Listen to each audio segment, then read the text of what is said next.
All right. Hey, VC, I'm Jamie. Welcome back. We are back with another video. And look who's here. It's my daughter, Vivian, visiting from Montreal, from La Belle Provence. And we're going to be doing a collab video. This one's going to be talking about, seeing our idols and icons, for the first time, what that's like. And Vivian, welcome. It's wonderful to see you. Thank you so much for having me. So we've done one with Malcolm, my son Malcolm. We did a collab video. And I've got a feeling this is probably going to be like the Ozzy Osbourne family, where you're only going to see two of my three kids, I'm sure. It's true. My youngest, Galen, may or may not do one, but we shall see. I don't want to put the cart before the horse here. So, again, we are going to be talking about, seeing our icons, our idols. What's that like? So I've got a band that I saw years ago, and we're going to talk about the artist that you saw. So mine's a band, yours is an artist. So who did you see that was a dream come true to see? I had the pleasure and honor of seeing Shania Twain. Shania Twain. So yes. We got, of course, the show and tell. We've got Shania Twain's greatest hits. Do you remember what year it was? It wasn't too long ago for you. No, I think it was about like 3 years ago. Oh, okay. So was this part of her anniversary tour, or what was the circumstances? Because I don't think she had an album out at the time. No, it was sort of like a greatest hits. She literally played all of my favorite songs, and it was after having toured in Vegas. She came to Canada. Okay. And did a little Canadian tour. All right. So when did you decide I'm getting tickets? I'm going to go see her. Was that right from the word go, or were you kind of tucked into it, or how did that? As soon as I heard that she'd be touring in Canada, I went straight to the ticket site to find out where and when and how. And we ended up deciding to go to the Hamilton venue because that was the easiest place to get tickets. Right. And so it was. I was sold from the beginning, and I brought my sister along for the ride. Okay, so you got the tickets, and then you're going to the show. Was there an opening act to the show or anything? Or? No opening act. She, which is fortunate because basically we were all in the arena, and just as soon as the lights went down and the music started, it was Shania, and it was it brought tears to my eyes the moment the lights turned down. So yeah, it was just straight out of the wagon. Now I'm thinking especially for an artist like Shania Twain, who's been around for a while, so there was no disappointment, because sometimes when you're seeing artists later in their career, they're still exciting, but they don't sometimes always live up to expectations. What was it for you? I mean, obviously it was very exciting, but was there that kind of, I didn't think she'd look like that, or I didn't think she'd do this or that? No, she looked the same as she's always looked. She was as glamorous as ever, as wonderful. Her voice was perfect. Like it was as if you were being kind of transported in time back to the 90s or the early 2000s, because there was no difference in the songs. She played guitar, she did the slow songs, the fast songs, everything really wonderfully. She danced, like it was the same as it would have always been. Was it a long show? Very long. There was an intermission. Okay. Yeah. How is that? That is, I find that, because that back in the day, you never had intermissions. Oh, no? It's interesting now. Like I saw James Taylor, a few years back, and he's done intermissions. It's weird to try to get the momentum back from a concert with an intermission, because back in the day, they just didn't really used to do that. I don't know how, I think in terms of stamina, I don't know how people would do it without an intermission, because the energy of the show is so high that, like, even as a viewer, you kind of need a little break to have a moment so you can come back and sing as loudly as ever for the next song. From this moment on. Exactly. So yeah, it was great in my opinion. I think movies should have intermissions. I really like having a little break. So which they do in Europe. Often they'll put sort of insert an intermission sort of thing. But so for you, why Shania Twain? Why was she the one? So ever since still the one. She's still the one. She will always be the one. She ever since I grew up, my mom played Shania Twain, and she's has such a nostalgic value for me, and I just think she's such a wonderful. First of all, she's a very talented and wonderful singer, but she also embodies a lot of like women empowerment and female empowerment, and I just find that she's always been so positive and just a wonderful icon to look at in terms of not just her music, but also her feel and her energy. And that was why it was so important to me to actually see her live. And that's why I just snapped up the opportunity, because it's different. Like her in interviews and just seeing her performance and her music videos, that's something different. It's an energy that she really gives off. So it was your mother's influence, not definitely. Your father's. No, definitely Fair moms. More the countryside. Definitely not. Now, yours. in terms of your age group, do a lot of your friends like Shania Twain? Or are you alone in this? Because sometimes when you're seeing your idols and icons, sometimes you're the only, or you feel like you're the only one. Obviously, then you're in a room with 20,000 people and whatnot. But in terms of your social circles, you feel sometimes like you're the only one that's really into this group or really into this artist. I would say most of my friends have a respect and love for her. Maybe not as deep as mine, but if I am at someone's house or at a get-together and I play Shania, there's no one's going to tell me to turn it off. Like, everyone loves the classic Shy Shy. So I definitely think my friend, and actually a lot of my friends went to the... Is that her nickname, Shy Shy? That's or is my that your nickname for her. For her. Okay, well, Yeah. maybe it'll catch on. I hope so. It catches on with my Shy Shy. friends. Yes, Yeah. okay. So actually, my friend actually started. Claire Milton started that one, Okay, so fair I enough. stole Okay. from her. But yeah, so some of my other friends went to the London show, so I'm not the only fan for sure. Okay, so again, you're seeing her on stage. It's Hamilton. Was there any issue with the tickets?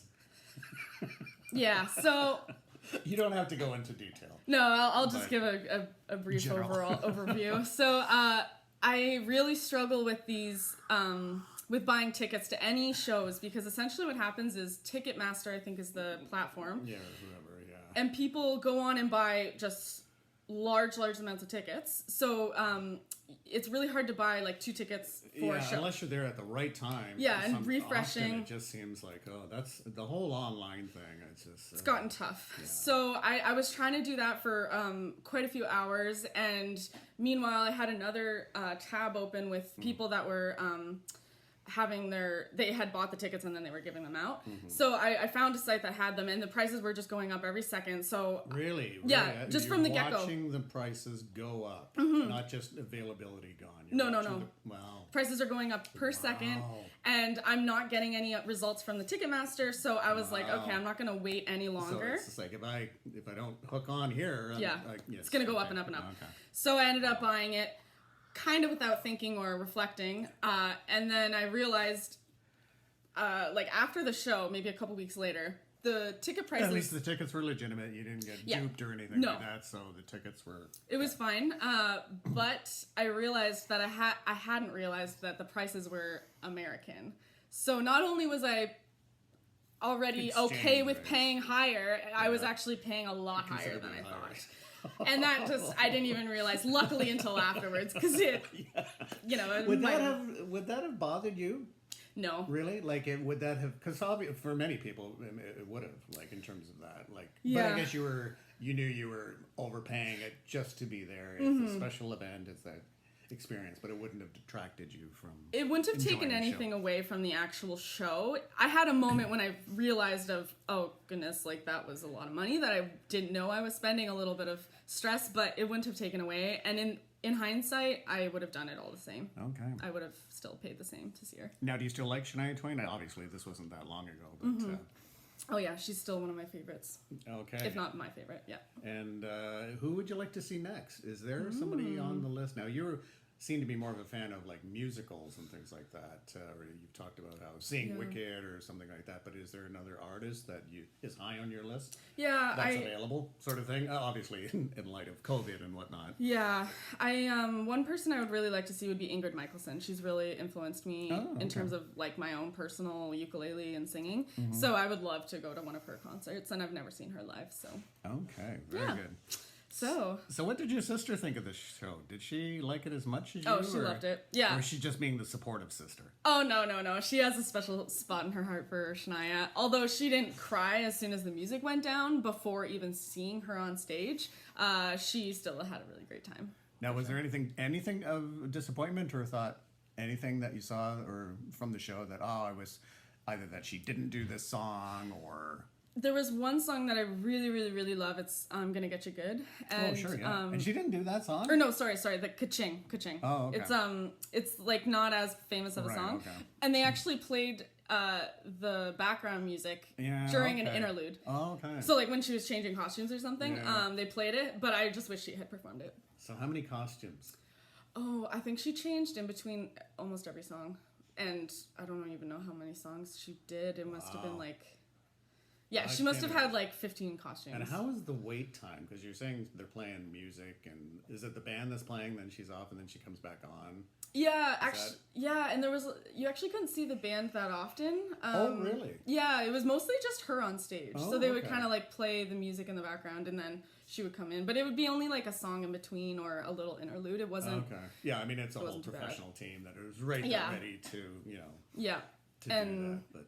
And she did actually go out on there was kind of like a long platform that she walked out on, and she really used the entire stage and really connected with the audience. Like she did a really wonderful job. It was a really great experience. And the venue was good. I recall it was the old Cops Coliseum or something like that. But, but the venue was okay and the sound was okay? Yes. The only thing that was a little odd was afterwards we tried to go find somewhere to, it was pretty iconic that Shania was coming to Hamilton, so we thought that the bars would all be playing Shania after. We weren't in compliance? We had to go to like 4 or 5 bars until we could find a country bar that played some Shania.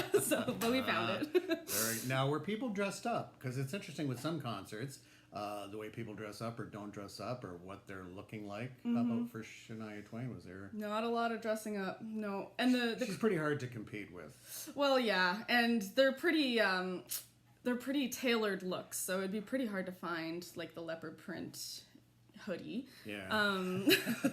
But she and the audience was really diverse. Like there was families, there was elderly, there were like middle aged, all age groups. Yeah, very So. Okay.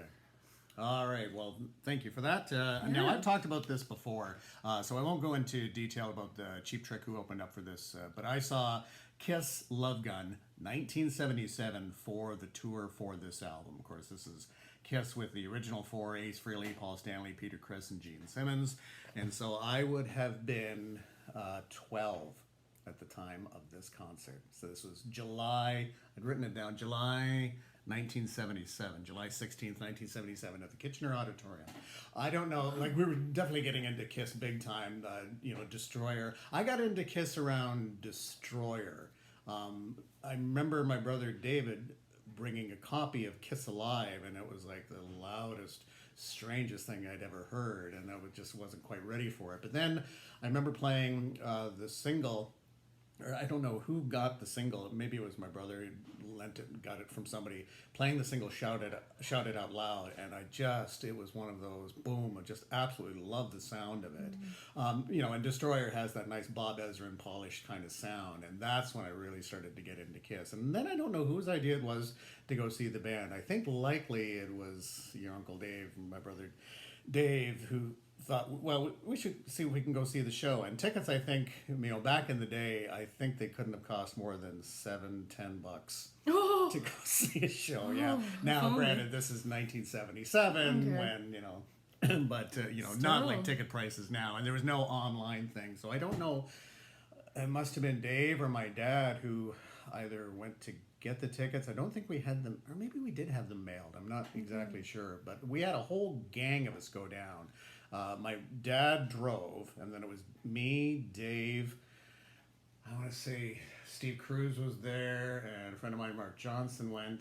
I'm not sure if there was anybody. So it was a nice full carload going down to the Kitchener Auditorium. So this is my first big concert ever, and this is Kiss. Yeah. So this is big, not knowing what to expect. So the band that opened for them was a band called Cheap Trick, and I was not familiar with this band at all, and the audience, unfortunately, being a Kiss audience at that time, were not receptive to Cheap Trick, so they were quite hostile to Cheap Trick. But Cheap Trick, God love them, they stuck to their guns, played the whole show, tried to get the audience on side, and for me, having seen them there, then I really got into this band. I had no idea, because sometimes the opening bands you completely forget about, or they have really they don't make any impression. But I thought, wow, this is kind of a neat, kind of cool band. It was so different from Cheap Trick because you had Rick Nielsen, who's like the guitarist, who looks like something out of the 1950s with his ball cap and sweater on, playing guitar, and you're like,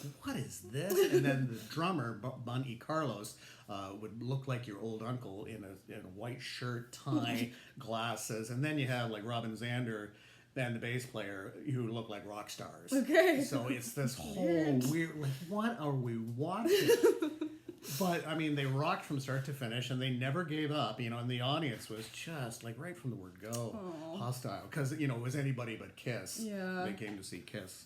Okay. So we did not dress up, but it was incredible and obvious at a Kiss show how many people are in makeup. Okay. And occasionally, like when we're waiting for the band, like in between the Cheap Trick set and then Kiss, there'd be sometimes like this group of people, like 4 fully dressed to the nines and Kiss, and like we're looking up at, is that Kiss? Is that Kiss, you know, come to wave at us or something like that, you know, because we're 12 years old, 12, 13 years old, and you're like, is that Kiss? I don't know. Was that Kiss? It could be. You know?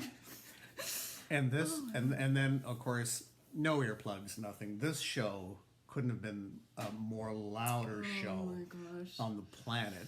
To the fact where my dad, I still remember him saying, because he waited for us. He drove us to Kitchener, waited in the parking lot, didn't come in with us. He didn't have a ticket or anything like that. That was, you know, have at her. Go enjoy. Just all the 12-year-olds. Yeah, well, with Dave, who was, you know, 4 years older. Okay. Taking care of all these 12-year-olds. 16, you know. All right. But said, I think when I was at the edge of the parking lot, that's when the sound was just okay. Like in terms of the volume, in terms of the loudness. Gosh. It was so loud. But, I mean, the band did not disappoint. It was the Love Gun tour, so that, you know, they played all the hits. And it was just the amount of the lights, you know, they have the big Kiss logo up on stage, and then just when these fire things come out, just the heat, like you know, and just having never seen anything like this before. I mean, talk about, you know, not disappointing at all. But I do remember there was some issue though with Kiss, and for this is when Gene Simmons, and we know all, you know, Gene's got to spit blood and he's got to breathe fire in the one part, but there was some issue with his bass when he was, I think it was God of Thunder, where he does the big blood spitting. So he comes up on stage and he's, you know, starting to do the bass thing, and then he just gets up and walks off. Oh. And there's just all this smoke, because it's kind of like a straight solo thing. It's part of the whole show.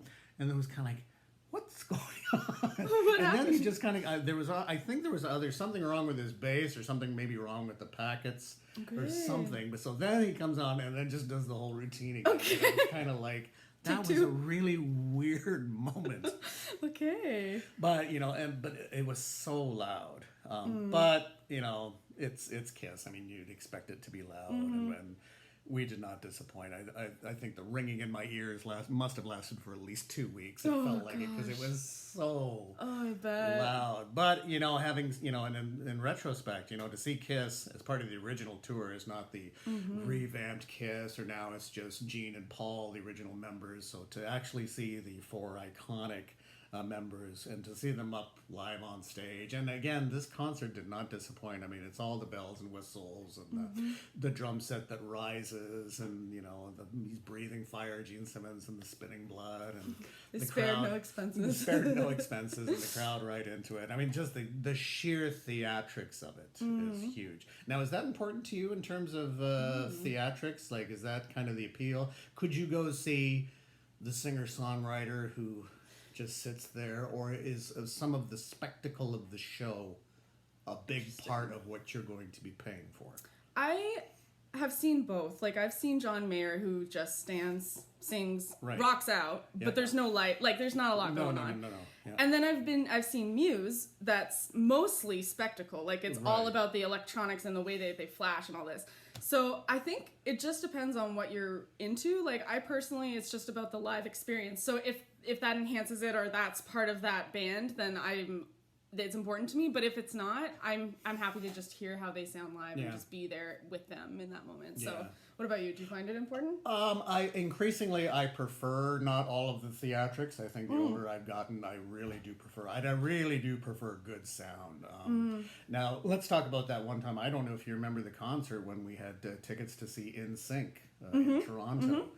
That was excruciatingly loud, and I found it especially at that time, and then some of the bands kind of that genre that have it just so loud you can't distinguish anything. You really can't distinguish the vocals. But we had tickets to see NSYNC. And what do you remember the show? I remember the show. And this was in Toronto at Skydome. We got there so late. I think we were stuck in traffic or something like that. Okay. So there must have been some opening act. but we completely missed it. We got there literally just in time to see just the in show. time. Oh, Justin Timberlake. We just in time to see the show. Literally, there were people in our seats that we had to kick out. Oh yeah, that's right. Yeah. Because we had these amazing seats. Long story how we got these tickets, but yeah, I remember it was like I do remember that show. One of the things, speaking of theatrics, they had these electronic bowls, I think, that they sat on for one of the songs. So they had like 4 electronic things that they were sitting on, and I think one of them actually malfunctioned, and they had to stop partway through. There was the one thing where remember when they went over the crowd? Yeah. And distinctly, they got stuck. Yeah. And they were up there forever. I don't know if it was Justin Timberlake or one of them that got and then the other guys, one of the band members is just laughing his head off because they are stuck up there. It was it was some sort of almost like a wire thing where they just glided over the audience and it's so exciting and then they're supposed to come back, but he literally got stuck there and it felt like it took forever. Yeah. I do find again with young bands it's fine, but some bands that are getting, especially older bands that are kind of getting forced into over theatrics, you could argue U2, some of the things that they've done, and U2's a great band and wonderful artists, but then some of it becomes a bit too much. Like the spectacles of where the bands are floating and the stage is floating and stuff like that. Yeah. And I mean, it can take away from the music when you've got cases where, things are malfunctioning or this and that. But then it depends on, when you have 20 to 50,000 plus, you have to have something to keep their interest going. That's because true. It's a way to try to bring the people from the back into the theatrics of it, or into the experience. If it's just the spotlights, maybe the video in the background, then it kind of detracts from it. Do you find you watch the video too much? Like the video things in the back? Did Shania have that? Or? Yes, so Shania had that, but I was watching her because we were really high up, so I could see her. Okay. But when I was seeing, for example, John Mayer, like I was on it was in Toronto, and I was on the grass, and you just cannot, you just can't see him at all. Oh, okay. So you have to watch the screen. Yes, there's so things like that. yeah, but I like Shania, I was just watching her the whole time. Yeah, and I think in sync it was just so loud. You couldn't avoid because we had fairly decent seats, and the video screens were, but then they're right there.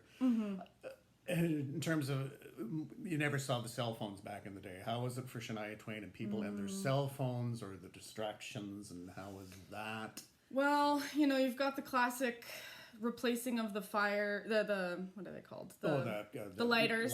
So for slow songs, still the one you had the cell phones lighting up. Okay.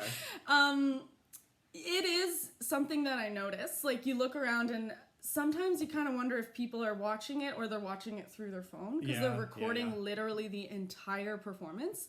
And for me, I think I maybe took one 30-second video for one of my favorite songs and maybe 2 photos, but I really prefer to just be in the moment. Because that's the whole point of live music for me. Oh, but you really notice, like, you've got people holding their phone out like this, and it's hard to not see that. And it seems to be increasing more. Yeah, and they're really bright, and, like, there's lights everywhere, so it's less enjoyable for me, but... Does it distract you from enjoying the concert? Because sometimes that light grabs your eye, and you're like, ugh. Yeah, at times it can be distracting. You have to really, like, concentrate on not being distracted by them, which is just annoying, but... Yeah, it's not too bad. Wow. So there you go, some concert memories. Seeing Kiss in 1977, and Shania Twain was about 4 years ago, roughly. I think so, yeah. Maybe 2017 or something. Yeah, roughly 4 years ago. So very good. I think one of the bands I really, really want to see is King Crimson. Okay. King Crimson. And don't tell your mother this, but I did actually get King Crimson tickets. But then they canceled, of course, due to COVID. So this concert has been rescheduled. Okay. So we shall see what happens down the road. But it was kind of like, and when I purchased them, I thought, oh, come on. Should I get this? Because that's when it was starting, but we didn't quite know what was happening. And it was just like, and they're playing, fairly close to our area. Half the time you'd have to go to Toronto or wherever, which quite frankly, I don't really care to go to Toronto if I can, the big city, small town. You can avoid the drive. Avoid the long drive, but so they have rescheduled the show, so we shall see down the road. But who knows when that's going to be? Hopefully sometime next year. But and then again, boy, in terms of the whole concert situation, this could change everything down the road in terms of where we're going to go with all this. So That's it. Yeah. this could be very interesting, and it's sad for the artists that are not able to perform. And still no news if Genesis, they're supposed to do these big shows in UK, I think for November. I don't think they've canceled them as of yet, but how, I don't know how they can possibly go ahead. That's the but thing. Who knows? Yeah, we just gotta stay and see how things go and see what we're able to do. But at least you have the tickets. If it is able to happen, you can hopefully see them. Yeah, we shall see. Would you ever do, like, apart from spaced seating and whatnot, would you ever do like a drive-in show, like in terms of you'd be up for that? Yeah, or I would be up for that. Anything that is more than seeing it through a screen, I would be up for. Okay. Quite frankly, like I really appreciate the alternatives we have right now, but I really am looking forward to the day that we can have more live experiences. So if it's in a car, I'll give it a go. Okay, might as well try. Yeah, and it'll be interesting to see even for outdoor events if some are experimenting with the idea of little sort of cubicles of people, but we'll see how that goes. And hopefully we will be able to get through this. Well, we certainly got through this. This was a lot of fun. Thank you very much. Thanks for having me. Thank you very much. So again, my daughter Vivian, and talking about seeing our idols, seeing our idols and our icons. So that's it for me, Jamie, and we'll chat again real soon. Do take care. Bye-bye. Bye.